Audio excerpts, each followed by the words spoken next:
Hello, नमस्कार. सगळ्यांचं खूप खूप स्वागत आहे आपल्या चॅनलच्या नवीन व्हिडिओमध्ये.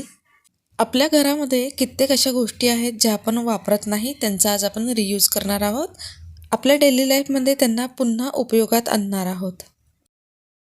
किचनमध्ये किंवा इतर ठिकाणी ज्यावेळेस मोबाईल चार्जिंगला लावतो, त्या ठिकाणी जर मोबाईल आपल्याला ठेवायला स्टँड नसेल, टेबल नसेल, स्टूल नसेल किंवा एखादी प्लेन जागा नसेल, तर आज आपण इथे आपला जो मास्क आहे, जुना मास्क जो आपण वापरत नसू, असा मास्कचा वापर आज आपण करणार आहोत. तर आपल्याकडे असणारे असे कॉटनचे जे मास्क आहे, त्यांचा इथे वापर करायचा आहे. मास्क असा असावा जो मोबाईलचं वजन पेलू शकेल. त्या मास्कला अशा प्रकारे आपल्याला चार्जरला लावून घ्यायचं आहे.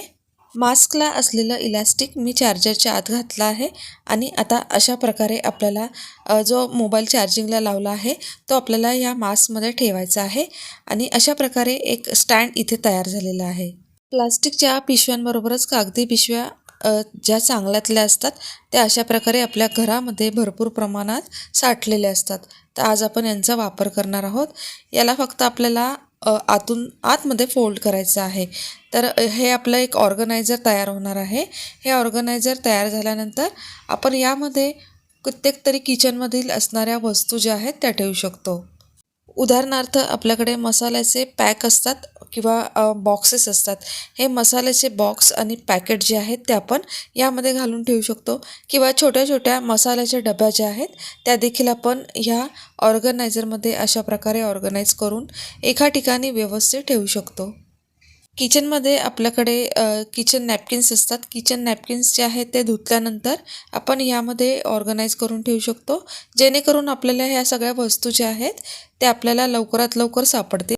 कागदी पिशव्यांचा अशा प्रकारे आपण किचनमध्ये वापर करू शकतो आणि ऑर्गनायझर बनवू शकतो. न वापरत असलेली बांगडी जी आहे तिचा आज आपण वापर करणार आहोत. तर हिचा वापर अगदी सिंपल आहे. आपल्याकडे जे चिमटे असतात आपण ओल्या कपड्यांना पडू नये म्हणून लावत असतो.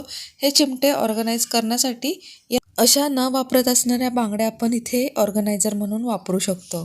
तर आज आपला छोटासा किचन किंवा रियूजचा व्हिडिओ तुम्हाला कसा वाटला? मी आशा करते हा व्हिडिओ तुम्हाला आवडला असेल. व्हिडिओ आवडला असेल तर नक्की व्हिडिओला लाईक करा. फ्रेंड्स फॅमिलीबरोबर होईन तेवढं याला शेअर करा. आणि हो, चॅनलवर जर तुम्ही नवीन असाल तर चॅनलला सबस्क्राईब करायला विसरू नका. काही कमेंट असतील तर ते नक्की कमेंटद्वारा मला कळवा.